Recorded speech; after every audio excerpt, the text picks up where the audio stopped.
Shalom, saudara-saudari yang kekasih dalam nama Tuhan Yesus. Sebelum kita memulai ibadah kita, marilah kita satukan hati dan jiwa kita. Kita berdoa dalam hati kita masing-masing. Saat teduh dimulai.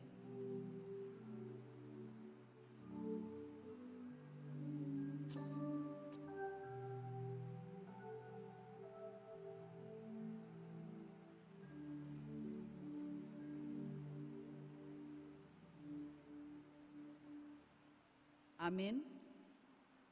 Kita puji Tuhan, kita bernyanyi dari Kidung Jemaat nomor 15 ayat 1 sampai ayat 3, berhimpun semua.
Di dalam nama Allah Bapa dan nama anaknya Tuhan Yesus Kristus dan nama Roh Kudus, Khalik langit dan bumi.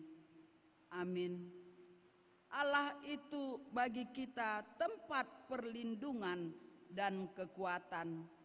Sebagai penolong dalam kesesakan sangat terbukti.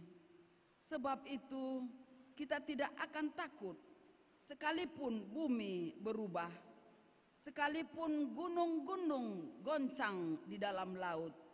Haleluya. Haleluya. Haleluya.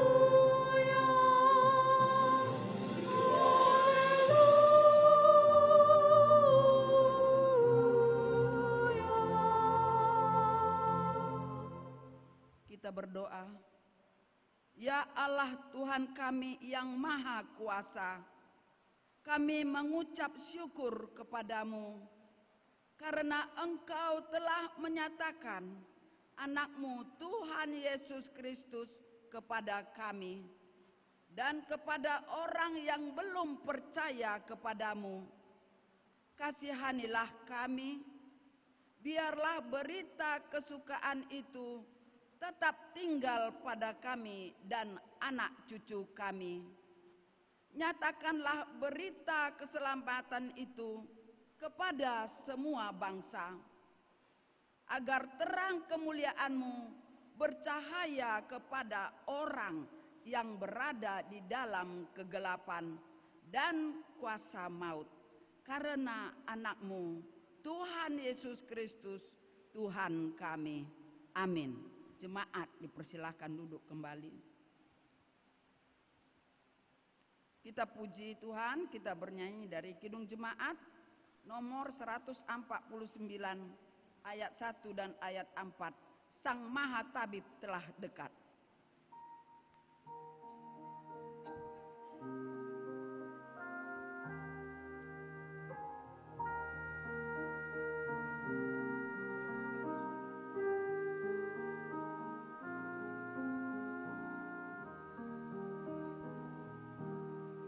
Sang Maha Tabib telah dekat, yaitu Tuhan Yesus. Wahai yang sakit dan berat, dengarlah suara Yesus. Baik di dunia yang fana, baik di surga yang mekar, yang terindah samanya, nama Tuhan Yesus. Di kancah dosa dan getar, harapku hanya Yesus. Senang hatiku mendengar mujizat nama Yesus. Baik di dunia yang fana, baik di surga yang mekar, yang terindah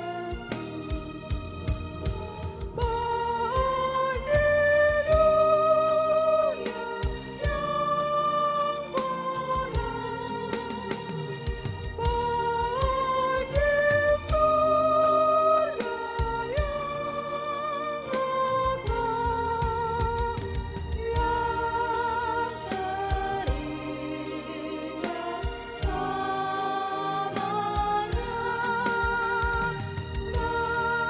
nama Tuhan Yesus.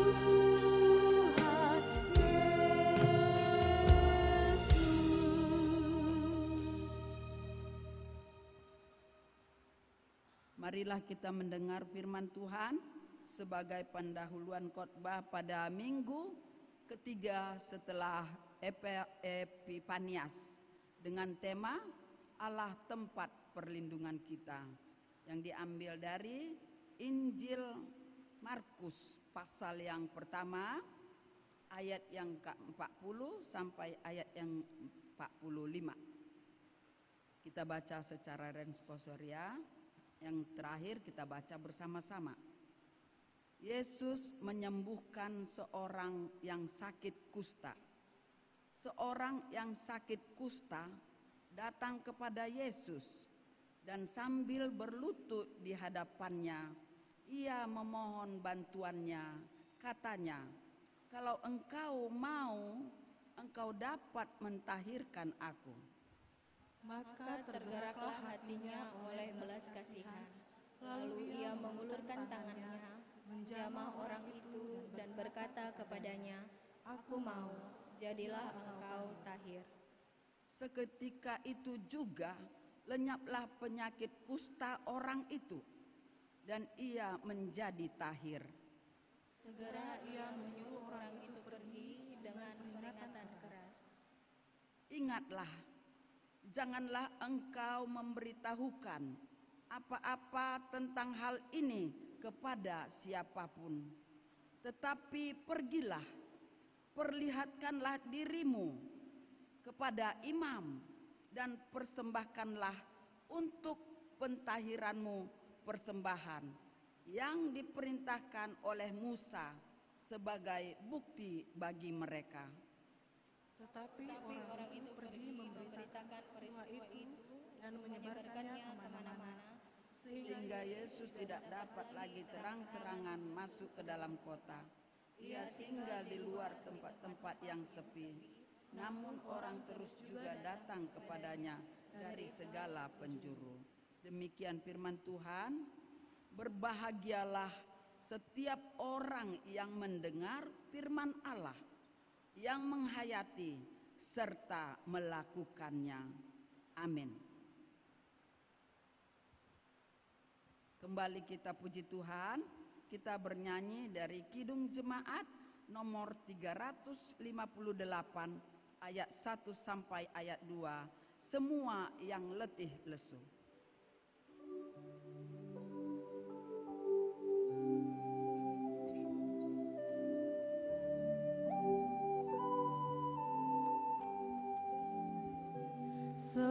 semua yang letih lesu berdosa berjalan,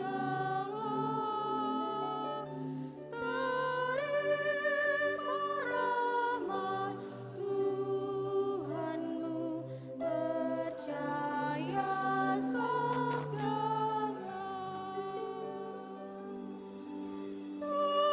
Datang saja pada Yesus, kini saatnya.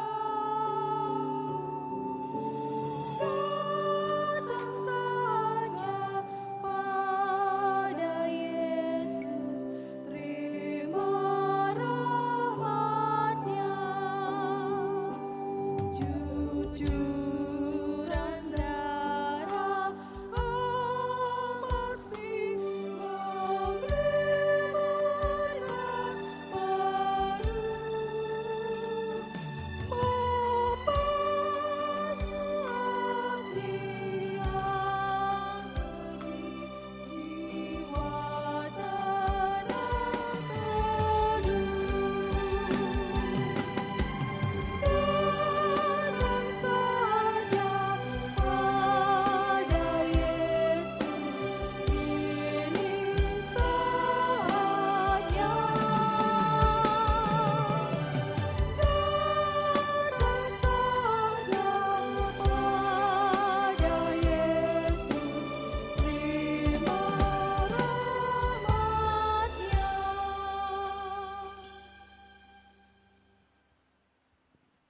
Saudara yang dikasihi Tuhan Yesus, dalam perjalanan hidup kita sepanjang minggu yang lalu, tentu kita tidak luput dari berbagai kesalahan dan dosa yang kita sengaja maupun tidak sengaja terhadap saudara-saudara kita maupun di tengah keluarga yang telah menyinggung perasaan dan melukai hati mereka, terlebih kepada Tuhan.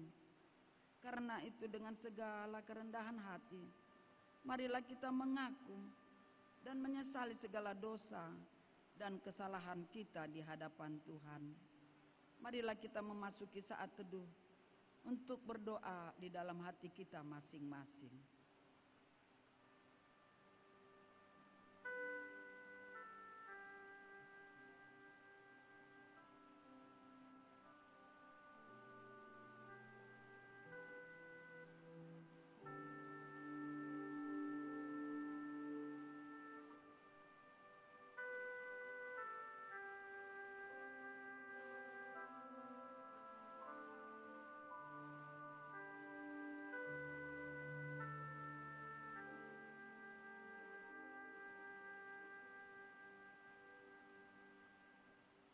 Kita berdoa. Bapa kami yang di sorga yang maha pengasih, kami datang bersembah sujud di hadapan-Mu, mengaku dan menyesali segala dosa dan kejahatan kami. Tolong dan kasihanilah kami, ampunilah segala kejahatan dan dosa-dosa kami yang kami perbuat di hadapan-Mu. oleh karena kasih anak-Mu Tuhan Yesus Kristus yang telah mengorbankan dirinya untuk menebus kami. Amin. Janji Tuhan tentang pengampunan dosa. Demikianlah firman Tuhan yang mengasihi engkau. Biarpun gunung-gunung beranjak dan bukit-bukit bergoncang, tetapi kasih setiaku tiada akan beranjak daripadamu, dan perjanjian damaiku tiada akan tergoncang. Segala kemuliaan bagi Allah di tempat yang maha tinggi. Amin. Kembali kita puji Tuhan. Kita bernyanyi dari Kidung Jemaat nomor 400 ayat 2 dan ayat 3, Kudaki Jalan Mulia.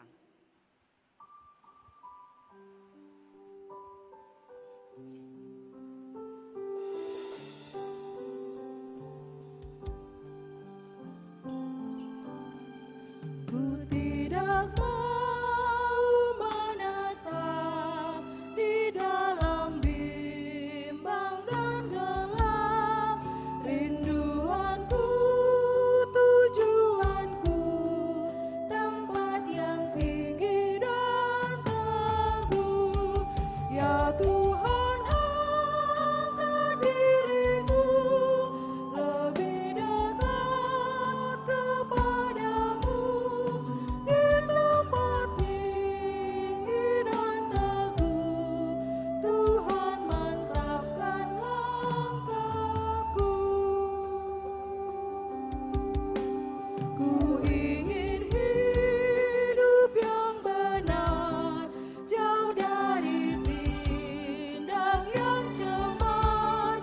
Umat kudus memanggilku ke tempat tinggi dan teguh.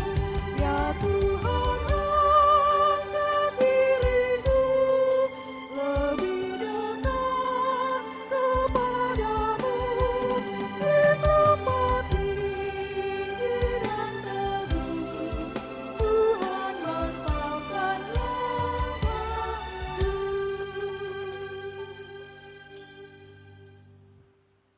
Marilah kita mendengar firman Tuhan yang diambil dari Yesaya 55 ayat 6 sampai dengan ayat 7. Demikian firman Tuhan.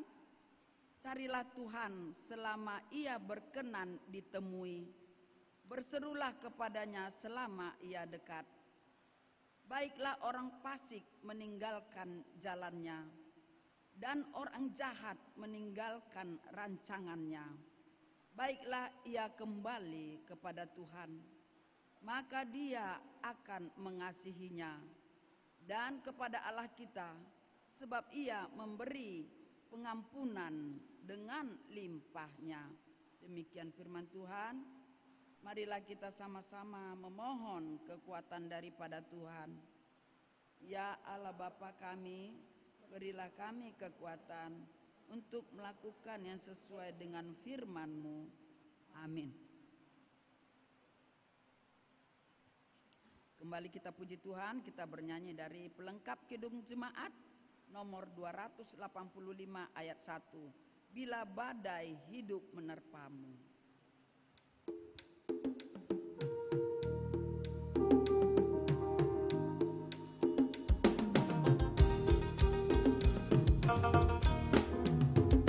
Bila badai hidup menerpamu dan cobaan pun datang mengganggu, hanya satu janji harapanmu, ya janji Tuhanmu pegang teguh.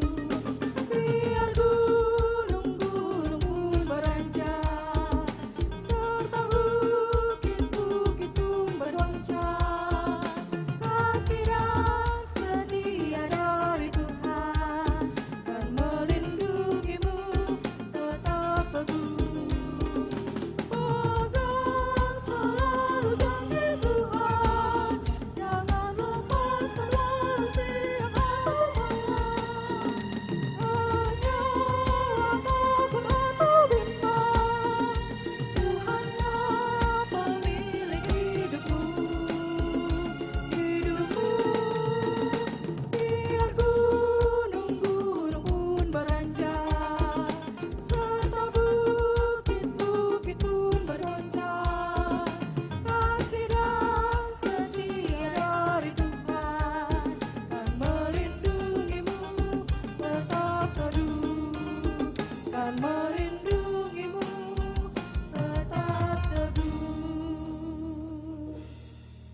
marilah kita bersaksi mengikrarkan pengakuan iman kita bersama jemaat pada segala abad di seluruh dunia ini. Kita ucapkan bersama-sama. Aku percaya kepada Allah Bapa yang Maha Kuasa, Khalik langit dan bumi.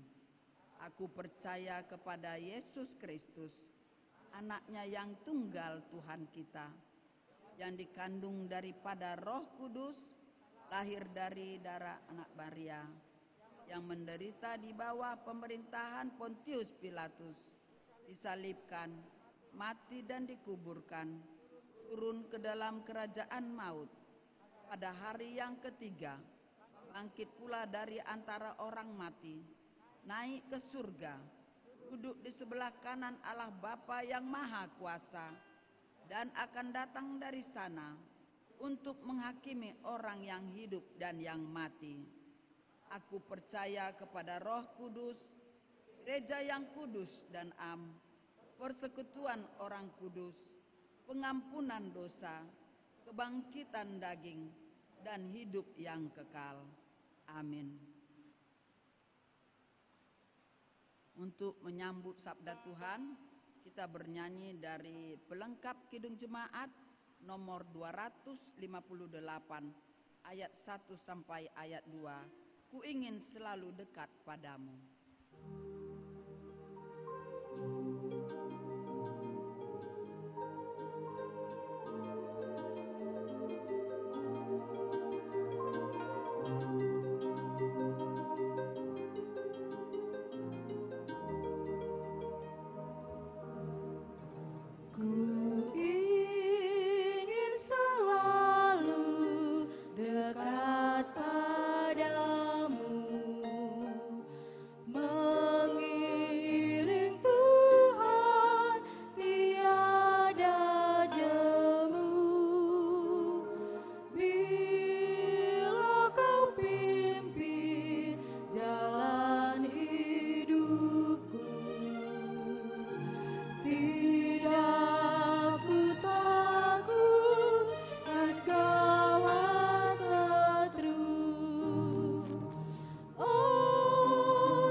Damai sejahtera dari Allah Bapa kita yang melampaui segala akal, itu yang senantiasa menguasai hati, jiwa, dan pikiran kamu sekalian, di dalam nama Tuhan Yesus Kristus. Amin. Shalom. Selamat tahun baru untuk kita semuanya. Firman Tuhan pada pagi ini diambil dari Mazmur 62 ayat 6 sampai ayat 13, mengambil tema Allah tempat perlindungan kita. Saya akan bacakan firman ini untuk kita semuanya, mari kita mengikutinya. Hanya pada Allah saja kiranya aku tenang, sebab daripadanya lah harapanku. Hanya dialah gunung batuku dan keselamatanku, kota bentengku, aku tidak akan goyah. Pada Allah ada keselamatanku dan kemuliaanku, gunung batu kekuatanku, tempat perlindunganku ialah Allah. Percayalah kepadanya setiap waktu, hai umat. Curahkanlah isi hatimu di hadapannya. Allah ialah tempat perlindungan kita. Hanya angin saja orang-orang yang hina, suatu dusta saja orang-orang yang mulia. Pada neraca mereka naik ke atas, mereka sekalian lebih ringan daripada angin. Janganlah percaya kepada pemerasan, janganlah menaruh harap yang sia-sia kepada perampasan. Apabila harta makin bertambah, janganlah hatimu melekat padanya. Ayat 12 dan ayat 13, mari kita baca sama-sama. Satu kali Allah berfirman, dua hal yang aku dengar, bahwa kuasa dari Allah asalnya, dan daripadamu juga kasih setia ya Tuhan, sebab Engkau membalas setiap orang menurut perbuatannya. Sampai demikian. Mazmur ini terdiri dari 150 pasal. Dari 150, 79 berasal dari Daud. 8 dari 79 pasal ditulis Daud tatkala anaknya Absalom memberontak dan berhasil menguasai ibu kota, sehingga terpaksa Daud harus mengungsi ke Bukit Zaitun. 1 dari 8 pasal itu adalah pasal 62 ini. Pada ayat 6 dia katakan, hanya pada Allah saja kiranya aku tenang. Anak yang diharapkannya menjadi pelindung, menjadi sandaran di hari tua, ternyata menjadi sumber petaka, menjadi sumber masalah, menjadi musuh yang terberat sepanjang hidupnya, yang betul-betul membuatnya susah, membuatnya berduka, bersedih. Dia selalu menjerit dalam tangisan, menangisi keadaan itu. Dan dalam keadaan itulah dia butuh tempat perlindungan. Maka pada ayat 7 dan 8 dia katakan, hanya dialah gunung batuku, kota bentengku, tempat perlindunganku. Beberapa istilah digunakan dalam Alkitab untuk melukiskan atau menggambarkan bagaimana hubungan dan campur tangan Tuhan dalam kehidupan kita. Istilah-istilah yang sering sekali kita dengarkan, misalnya Tuhan adalah gembalaku, Tuhan adalah jalan, Tuhan adalah roti hidup, air hidup, terang hidup, dan lain-lain. Tapi ada satu istilah untuk mengungkapkan Allah sebagai tempat perlindungan. Dan istilah yang biasanya dipergunakan untuk itu adalah gunung batu. Sekarang saya mau cerita agak panjang tentang gunung batu ini. Gunung batu tentu tidak bisa dipisahkan dari konteks orang-orang pelarian, para pengembara-pengembara, orang-orang yang dikejar-kejar karena terancam dibunuh. Dan karena demikian mereka terpaksa untuk menjadi pelarian, mengembara, atau menyingkir, mencari tempat perlindungan. Dan ternyata tempat perlindungan yang terbaik adalah Gunung Batu. Karena teksturnya, Gunung Batu adalah bukit-bukit yang tinggi, terdiri dari kumpulan-kumpulan batu-batu raksasa, sehingga terdapat banyak sekali liang-liang dan gua-gua yang sambung menyambung, dan itu sangat cocok sekali untuk menjadi tempat-tempat persembunyian. Dan teksturnya batu-batu itu tentu begitu kokoh sekali, begitu kuat sekali. Jadi memang betul-betul walaupun dia liang-liang, gua-gua, betul-betul terjamin nyaman tinggal di dalamnya. Lalu mengapa Allah digambarkan sebagai gunung batu? Bagaimana jalan ceritanya? Bagaimana sejarahnya? Ada 50 kali dalam perjanjian lama disebut Allah sebagai gunung batu. Dan orang pertama yang menyebutnya adalah Yakub, anak Isai, cucu Abraham, atau yang juga disebut namanya Israel.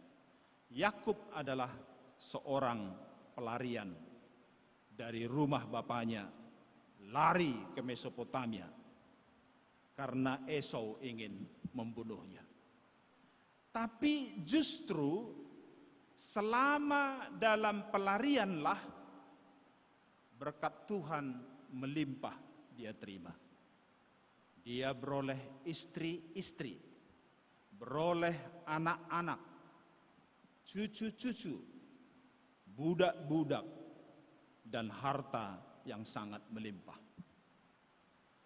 Dari pengalamannya sebagai seorang pelarian itu, akhirnya dia berkesimpulan bahwa Allah adalah gunung batuku, tempat perlindunganku. Perkataan itu diucapkannya pada saat dia memberkati Yusuf, anaknya yang kemudian ditemui di Mesir.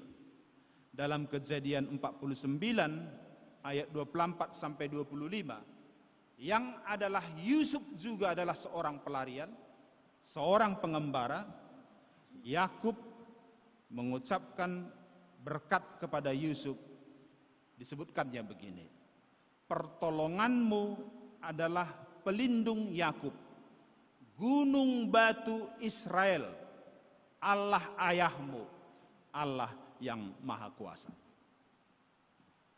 400 tahun kemudian, tatkala Israel keluar dari Mesir, tepatnya ketika mereka berjalan dari padang gurun Sin sampai ke padang gurun Rafidim dan berkemah di situ.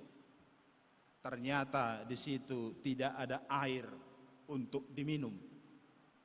Maka bertengkarlah mereka dengan Musa. Mereka demo. Mereka katakan kepada Musa, "Musa, mengapa kau pimpin kami dari Mesir untuk membunuh kami, membunuh anak-anak kami dan ternak-ternak kami dengan kehausan?"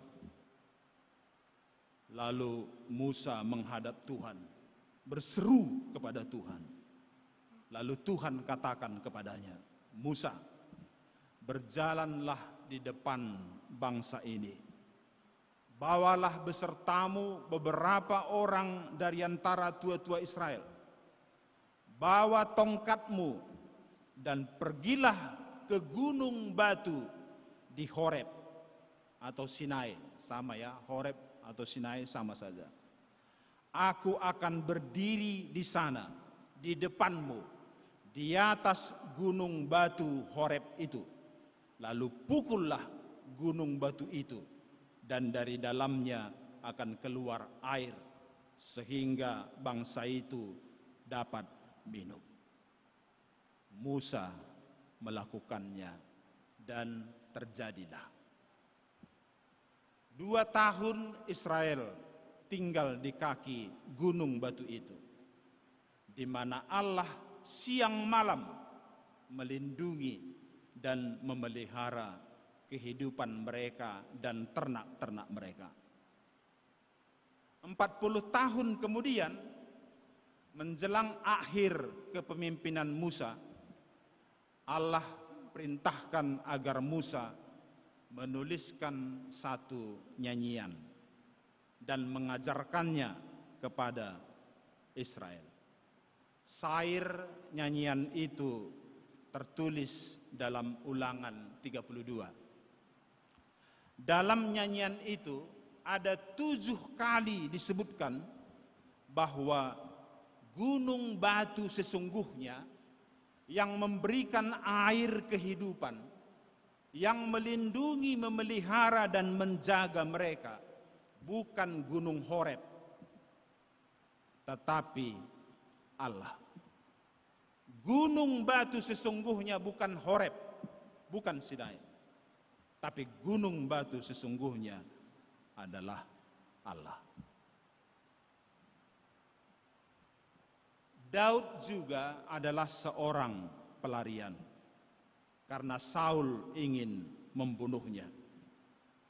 Lalu dia melarikan diri ke gunung-gunung batu di padang gurun Maon, En-Gedi, Adulam, dan Zif. Tapi sama dengan Yakub, tatkala pelarian itulah Daud menerima berkat yang melimpah.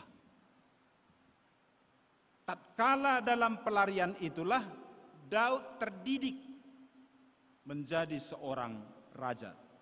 Sebab ketika di situ datanglah kepadanya bergabung kaum keluarganya dan semua orang-orang yang bermasalah. Dan disitulah dia membentuk satu pasukan yang kuat sekali, dan pasukannya ini memberikan pertolongan atau perlindungan kepada kota-kota di sekitar yang diserang oleh musuh. Mereka dijadikan sebagai pelindung. Dan pada saat pelarian itulah di gunung-gunung batu itu dia beroleh istri, anak-anak, harta, dan kekayaan. Maka setelah Daud resmi dikokohkan menjadi raja menggantikan Saul, dalam 2 Samuel 22 ayat 3 sampai 4, setelah dia duduk di istana, dia katakan begini: Allahku, gunung batuku, tempat aku berlindung, perisaiku, tanduk keselamatanku, kota bentengku, tempat pelarianku, juru selamatku. Engkau menyelamatkan aku dari kekerasan dan dari semua musuh-musuhku. Jadi bagi Daud, sama seperti pengalaman Israel di zaman Musa, di gunung batu itulah dia dididik, dibentuk, dan dilindungi. Gunung batu menjadi tempat yang paling nyaman baginya. Tetapi gunung batu yang sesungguhnya bukanlah Bukit Maun, En-Gedi, Adulam, dan Zif, tetapi gunung batu yang sesungguhnya adalah Allah. Dalam nas khotbah ini, di masa tuanya, anak yang paling disayanginya, yaitu Absalom, memberontak dan menguasai ibu kota. Mayoritas rakyat memihak kepada Absalom, karena Absalom adalah seorang sosok yang sangat menawan dan mengagumkan. Maka dalam kondisi itu Daud terpaksa kembali menjadi seorang pelarian. Dia menyingkir ke Bukit Zaitun. Kita bisa mengerti bagaimana gumul dan kedukaan hati Daud sebagai seorang ayah. Anak yang dia bangga-banggakan dan digadang-gadang akan menjadi sandaran di masa tua, malah memberontak. Tapi tatkala dia menyingkir ke gunung batu Zaitun itu, jiwa dan rohnya kembali disegarkan. Maka dengan keyakinan yang kuat dia katakan, hanya pada Allah saja kiranya aku tenang, sebab daripadanya lah harapanku. Setelah dia mengatakan ini, maka dia mengutus panglimanya Yoab untuk pergi berperang menghadapi pasukan Absalom. Dan dalam perang itu Absalom mati. Mendengar kematian Absalom, Daud amat sangat berkabung. Tapi kemudian Yoab menegurnya dan perlahan situasi kembali tenang. Setelah itu Daud menuliskan bersaksi, hanya dialah gunung batuku dan keselamatanku, kota bentengku, aku tidak akan goyah. Gunung batu kekuatanku, tempat perlindunganku ialah Allah. Dalam kata-kata inilah tersirat makna bahwa anak juga tidak bisa jadi sandaran, tidak bisa jadi tempat perlindungan. Sesungguhnya yang menjadi sandaran dan tempat perlindungan bukan anak, tetapi ialah Allah. Jadi pengakuan bahwa Allah sebagai gunung batu adalah pengakuan dari orang-orang yang pelarian, pengembara, atau yang pergi meninggalkan kampung halaman, meninggalkan rumah orang tua dan jauh dari orang tuanya, termasuk orang-orang yang merantau, mencari dan memperjuangkan hidup. Tentu ketika mengembara, merantau, pelarian, yang dibutuhkan adalah tempat perlindungan. Dan tempat perlindungan itulah yang disebut sebagai gunung batu. Jadi gunung batu dalam Alkitab adalah menjadi istilah terminus technicus untuk tempat perlindungan yang terbaik. Sama dengan di filosofi orang Batak, kalau disebutkan si bagading tua, maksudnya bukan ular, tapi maksudnya adalah rumah kediaman yang nyaman dan tentram.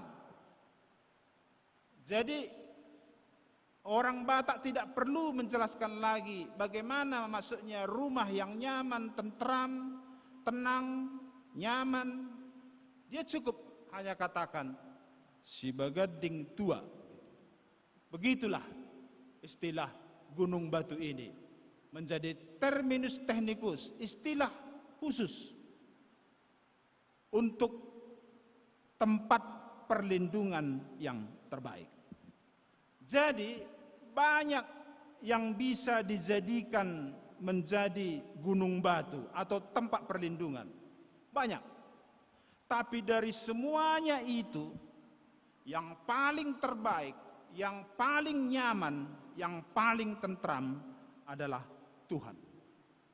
Pengakuan seperti itu datang dari tokoh-tokoh Alkitab, mulai dari Yakub, Yusuf, Musa, dan hari ini Daud.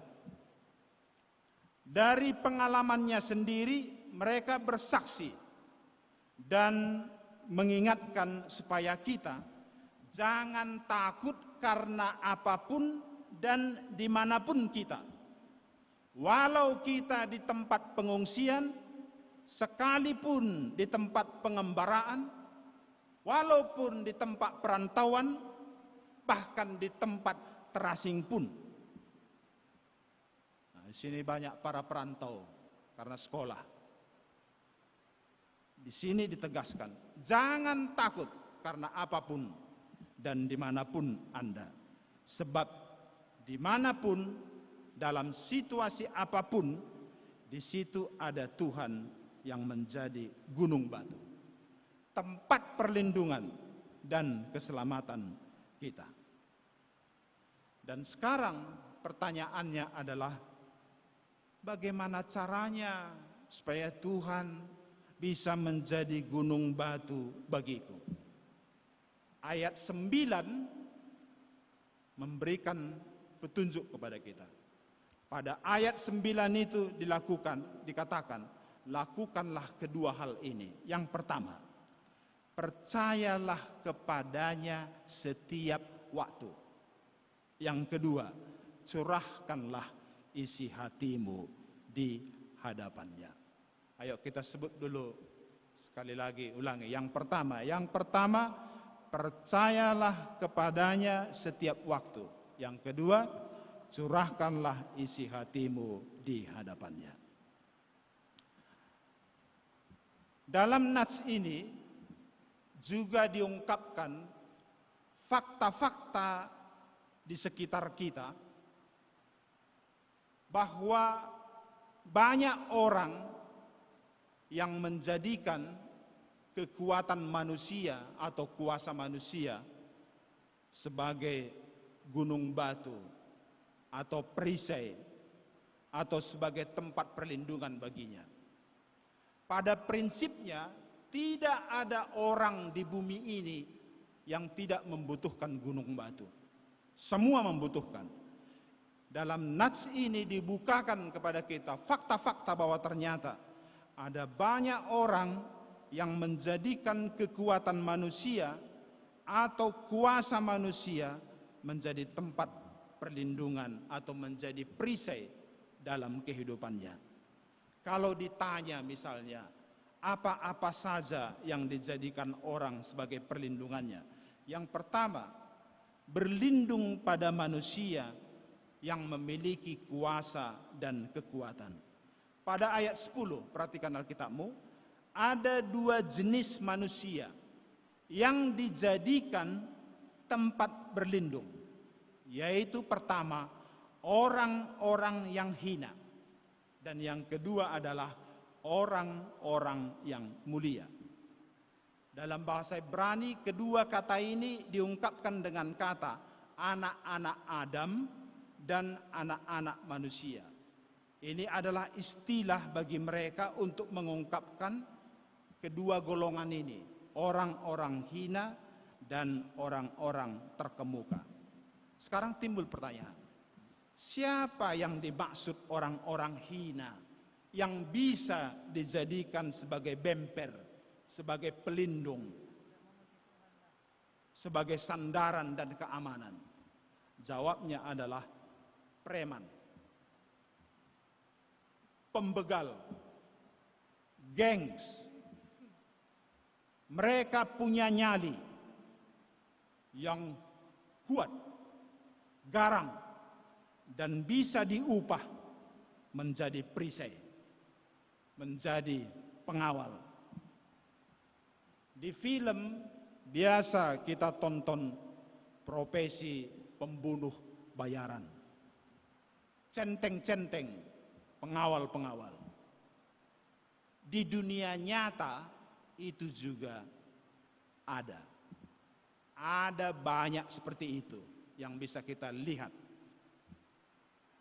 Banyak yang menggunakan jasa-jasa preman. Mulai zaman dahulu sampai hari ini. Raja Saul menyewa preman-preman untuk membunuh Daud.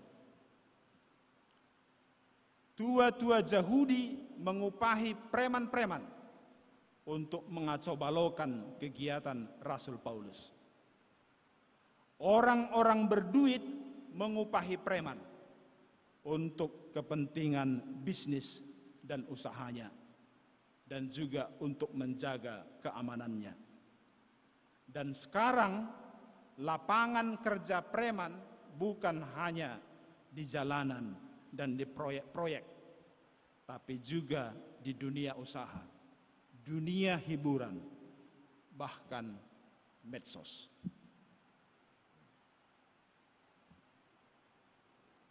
Lalu selanjutnya, siapa yang dimaksud orang-orang mulia yang bisa dijadikan pelindung-pelindung?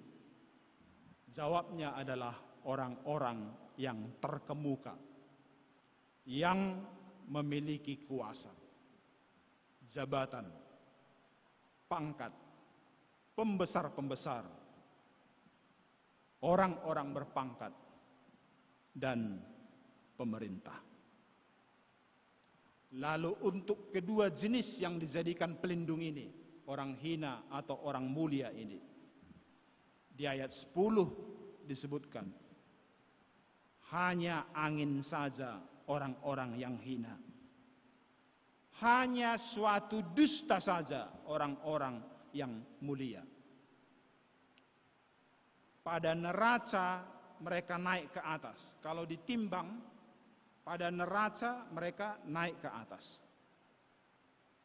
Mereka sekalian lebih ringan daripada angin. Apa maksudnya?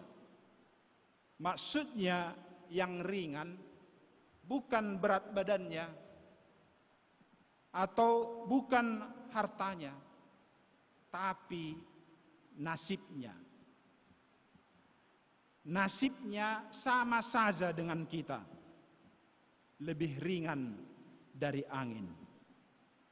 Karena yang menentukan nasib bukan dia. Jadi jangan meletakkan nasibmu, harapanmu, dan perlindunganmu kepada mereka. Karena mereka sendiri pun tidak bisa menjamin nasibnya dan tidak bisa menentukan nasibnya. Enggak ada kuasanya untuk itu. Kosong. Maka disebutkan di sini, orang-orang hina hanya angin saja. Orang-orang mulia hanya dusta saja. Kalau angin berhembus. Kalau dusta, kata-kata kosong. Omong doang. Jadi janganlah menaruh harap dan meletakkan perlindungan kepada mereka. Lalu kemudian kita diingatkan pada ayat 11a. Janganlah percaya kepada pemerasan. Janganlah menaruh harap yang sia-sia kepada perampasan. Kalau kita meminta perlindungan dari jasa-jasa, kekuatan atau kekuasaan manusia, ya tentulah kita harus membayar upeti. Kadang ada yang menawarkan jasa keamanan atau jasa perlindungan kepada kita. Lalu kita dimintai uang untuk jasa-jasa mereka. Di sini uang jasa-jasa yang seperti itu dikategorikan sebagai pemerasan. dan perampasan. Pemerasan dan perampasan dengan iming-iming memberikan keamanan dan perlindungan.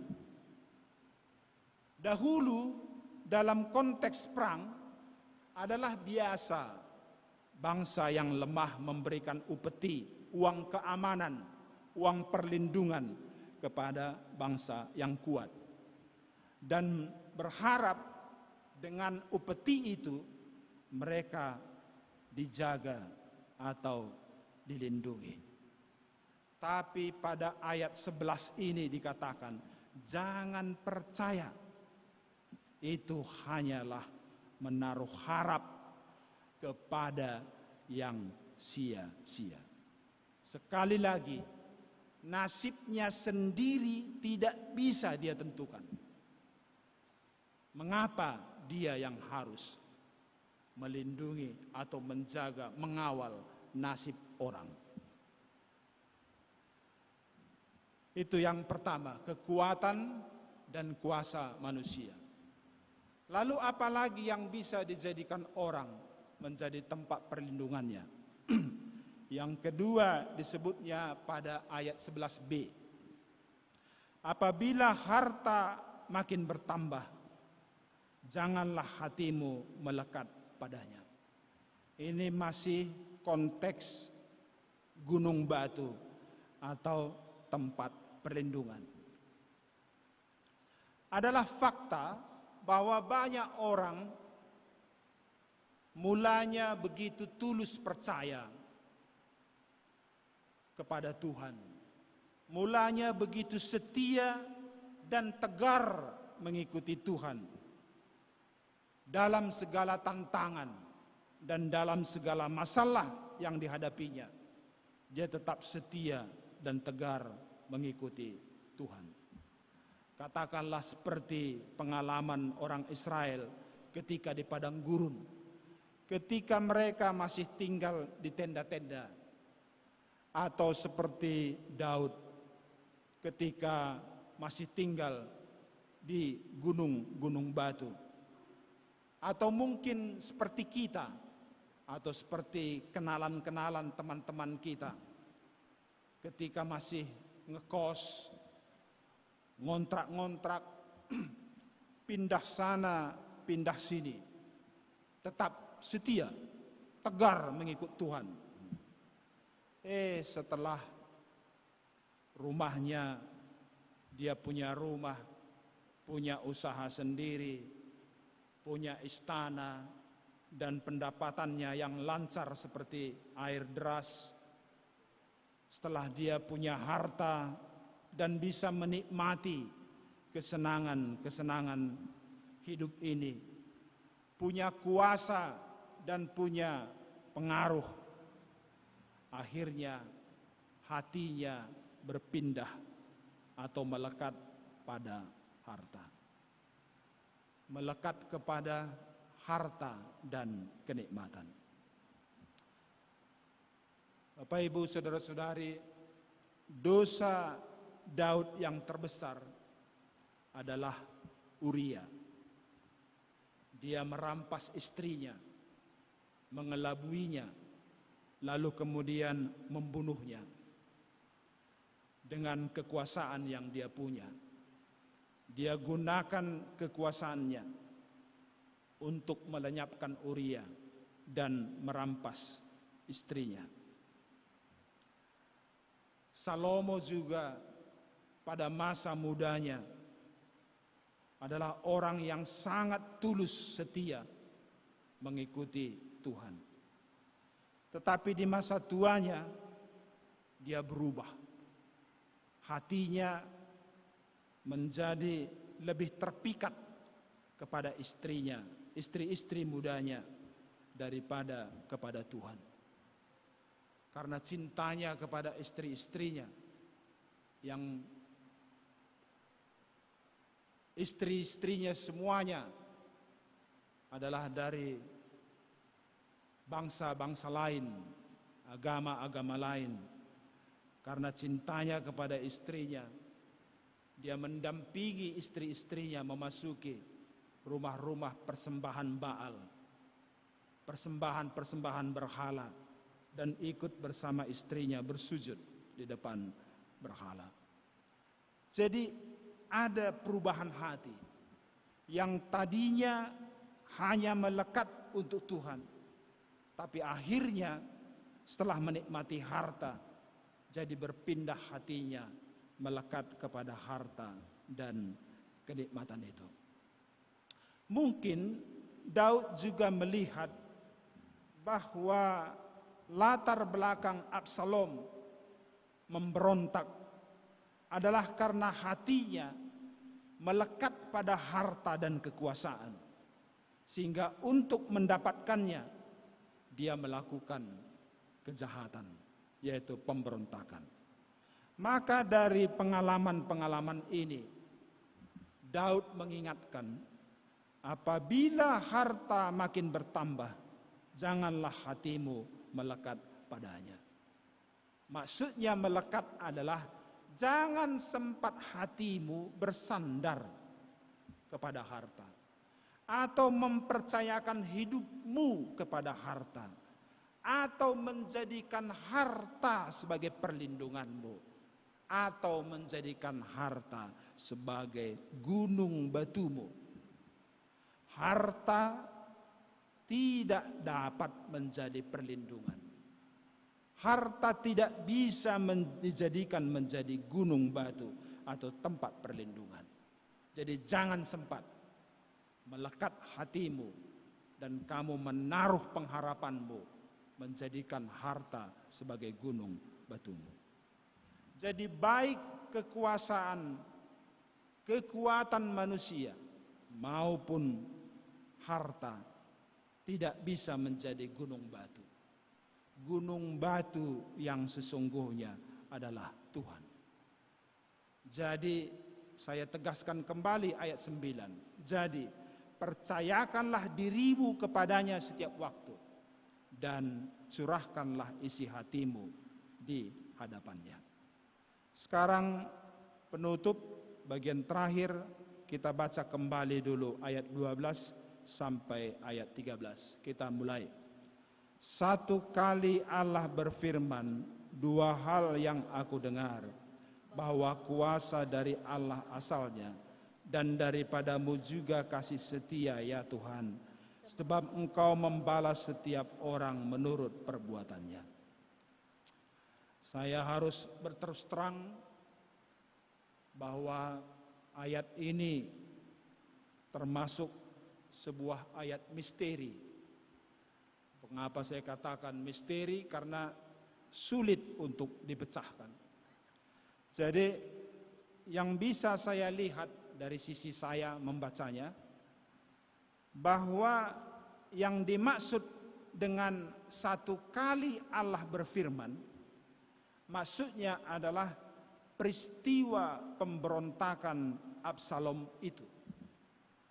Peristiwa pemberontakan itu bukan di luar pengetahuan Tuhan, tetapi adalah bagian dari janji dan penggenapan firman Tuhan terhadap dosa perbuatan Daud. Tadi saya katakan bahwa dosa terbesar Daud adalah Uria. Dan akibat perbuatannya itu Tuhan berfirman kepada dia dalam 2 Samuel 12 ayat 10. Saya bacakan 2 Samuel 12 ayat 10. Oleh sebab itu, pedang tidak akan menyingkir dari keturunanmu sampai selamanya. Karena engkau telah menghina aku dan mengambil istri Uria orang Het itu untuk menjadi istrimu. Jadi di sini Daud betul-betul sadar bahwa peristiwa yang dia alami ini adalah balasan dari perbuatannya. Itu maka pada kata terakhir tadi, pada ayat 13 itu dia katakan, sebab engkau membalas setiap orang menurut perbuatannya. Jadi ini adalah janji dan penggenapan firman Tuhan kepada dia. Dari peristiwa penggenapan firman Tuhan ini, maka ada dua hal yang bisa didengar, yang bisa dicamkan, dan bisa diketahui. Yang pertama adalah kekuasaan. Kekuasaan dari Tuhan asalnya. Ini peringatan bagi Absalom dan juga bagi kita semuanya, terutama anak-anak muda, terutama bagi yang bertarung dalam konteks menjelang masa pemilihan umum 14 Februari nanti. Saya ulangi kembali, Absalom sangat dikagumi rakyat dari semua aspek, baik ketampanannya, baik kecerdasannya, baik tata dan tutur katanya, keramahannya, dan belusukan-belusukannya. Sehingga dalam 4 tahun saja dia melakukan pendekatan, dukungan mayoritas rakyat sudah ada di tangannya. Konteks dulu ya, kalau sekarang nggak perlu 4 tahun ya kan, karena ada jet, ada helikopter. Ya kalau dulu 4 tahun dukungan rakyat sudah ada di tangannya. Dia adalah paket komplit. Tapi masalahnya adalah Tuhan tidak memilihnya. Jadi sekalipun semua rakyat menginginkannya, dan sekalipun dia mati-matian memperjuangkannya, bahkan sampai mengorbankan ikatan keluarganya, tapi jika Tuhan tidak menghendakinya, maka dia tidak akan beroleh kekuasaan. Karena kuasa dari Tuhan asalnya. Itu pertama yang harus kita dengar dari sini, dari firman ini, kata Daud. Yang kedua adalah kasih setia atau belas kasih, termasuk di dalamnya perlindungan. Ini peringatan bagi Daud dan juga bagi kita semua. Tadi kita sudah dengar betapa orang semuanya membutuhkan perlindungan. Dan untuk mendapatkan itu, ada orang yang bersandar kepada kuasa manusia, ada kepada kekuatan manusia, ada mengandalkan harta, bahkan mungkin ada yang menggunakan magic, ilmu kesaktian, ilmu hitam, ilmu gaib, susuk, pelindung badan, dan lain-lain dan lain-lain. Berbagai cara bisa dilakukan manusia. Tapi jika Tuhan berkata turun, kita pasti turun. Jika Tuhan berkata naik, pasti naik. Jika Tuhan berkata finish, pasti finish. Firman Tuhan katakan dalam Ayub 14 ayat 5. Tuhan yang menetapkan hari, bulan, dan batas-batas hidup kita. Di sini Daud atas pengalamannya sendiri mengatakan bahwa kasih setia datangnya dari Tuhan, bukan dari manusia dan bukan dari dunia. Dan firman ini secara terbuka sudah mengatakan Tuhan berkenan memberikan kasih setia. Tuhan berkenan menjadi gunung batu, tempat perlindungan kita. Dan caranya pun Tuhan sudah tunjukkan pada ayat 9. Percayakan dirimu setiap waktu dan curahkan isi hatimu kepadanya. Amin. Mari kita berdoa. Terima kasih ya Bapa di sorga atas waktu dan kesempatan yang Tuhan telah berikan kepada kami. Kami bisa mempercakapkan dan merenungkan sedikit dari perkataan-perkataan-Mu yang kami gali dari kitab suci-Mu. Apa yang boleh kami percakapkan dan renungkan pada hari ini dari kitab suci-Mu, Tuhan kiranya yang memberkatinya menjadi firman kekuatan, menjadi penuntun dan penunjuk dalam kehidupan kami, sehingga kami mengerti yang terbaik, yang paling berharga dalam kehidupan kami. Jujur, sebagai manusia yang lemah, yang memiliki rasa ketakutan, yang kadang memiliki kecemasan dan kebimbangan-kebimbangan dalam perjalanan hidup ini, terutama ketika kami mengetahui situasi-situasi yang kadangkala tidak terkendali di sekitar kami, maka kami sangat membutuhkan perlindungan.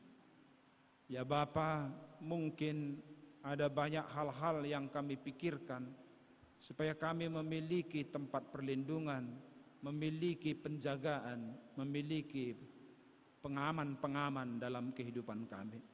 Tetapi pada hari ini firman-Mu mengatakan bahwa gunung batu yang sesungguhnya, tempat perlindungan yang terbaik adalah Tuhan.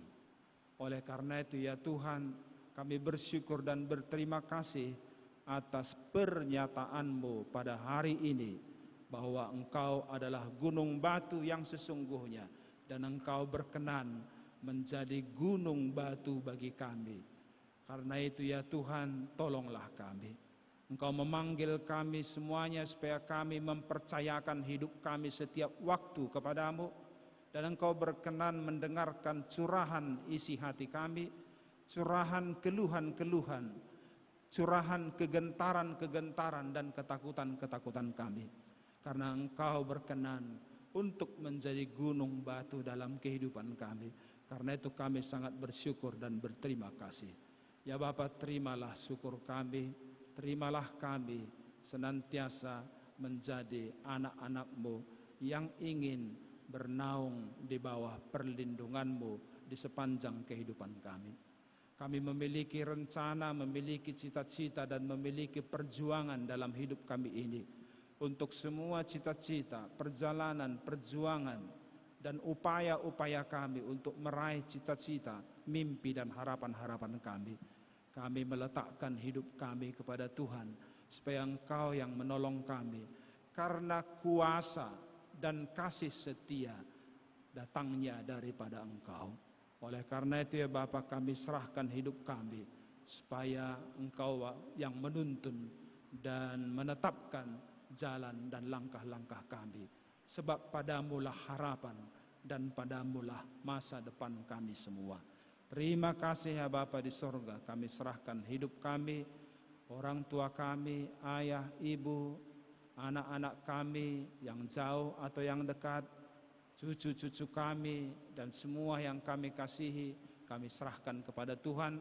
Tuhan kiranya yang tetap menuntun, menyertai, dan memelihara kehidupan kami. Di dalam nama Yesus Kristus kami berdoa dan berterima kasih kepadamu. Amin. Kita bernyanyi dari mata acara yang ke-13.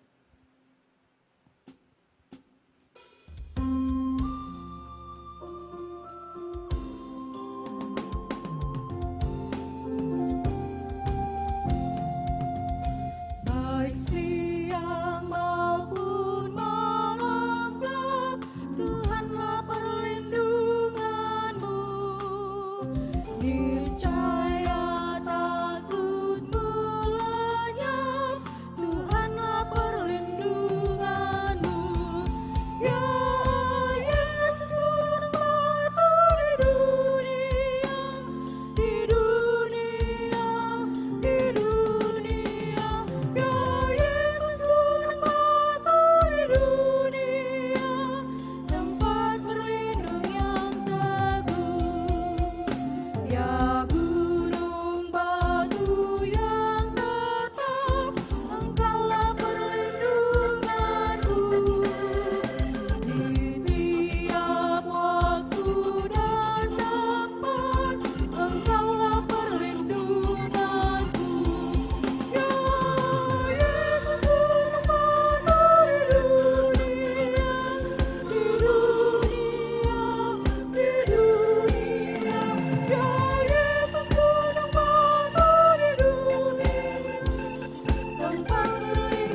Firman Tuhan menghantar kita untuk mengumpulkan persembahan. Saya bacakan Amsal 3 ayat 9 dan 10, demikian firman Tuhan.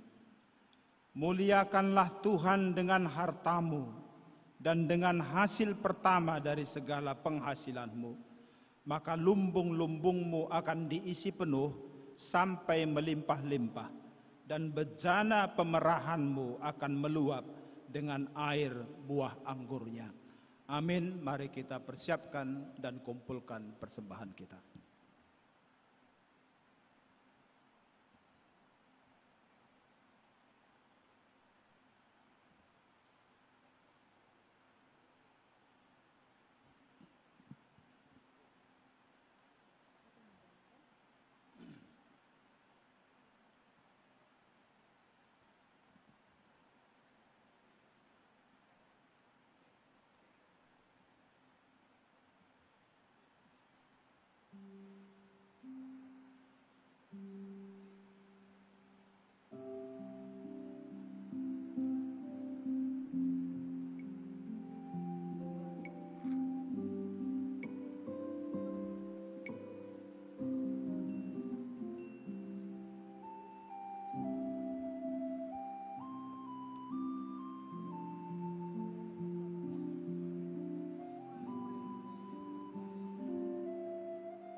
Mari kita mendoakan persembahan kita, kita berdoa.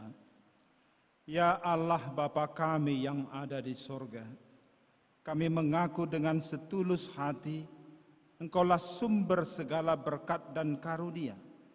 Di sini kami memberikan persembahan syukur kami kepadamu. Terimalah persembahan umat-Mu dan berkatilah menjadi alat kesaksian, persekutuan, dan pelayanan jemaat-Mu ini.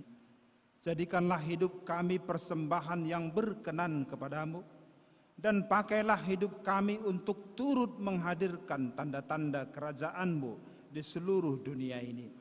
Kasih, keadilan, damai sejahtera, dan sukacita. Bukalah hati kami oleh Roh Kudus-Mu, agar kami senantiasa mengucapkan syukur kepadamu, di dalam nama Yesus Kristus Tuhan kami. Amin. Ku beri persembahan pada Tuhanku sambil puji Yesus Juru Selamatku. Dengan sukaria ku beri padamu dan merasa kaya dalam Tuhanku. Bapa kami yang di sorga, dikuduskanlah namamu. Datanglah kerajaan-Mu, jadilah kehendak-Mu di bumi seperti di sorga. Berikanlah kami pada hari ini makanan kami yang secukupnya. Dan ampunilah kami akan kesalahan kami, seperti kami juga mengampuni orang yang bersalah kepada kami. Dan janganlah membawa kami ke dalam pencobaan, tetapi lepaskanlah kami daripada yang jahat. Karena Kau yang punya kerajaan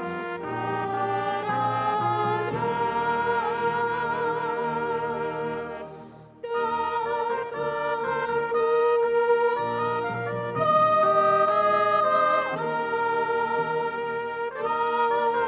dan kemuliaan sampai selama-lamanya.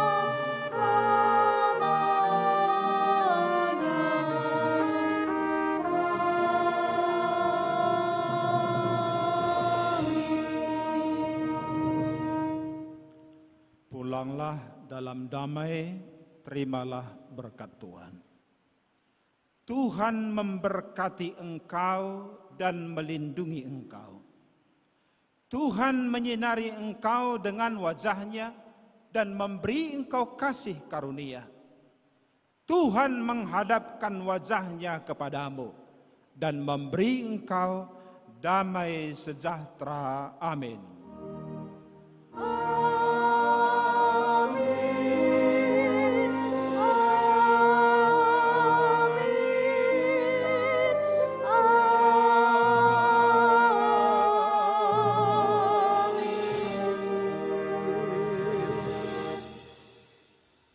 Selamat hari Minggu. Shalom untuk kita semuanya.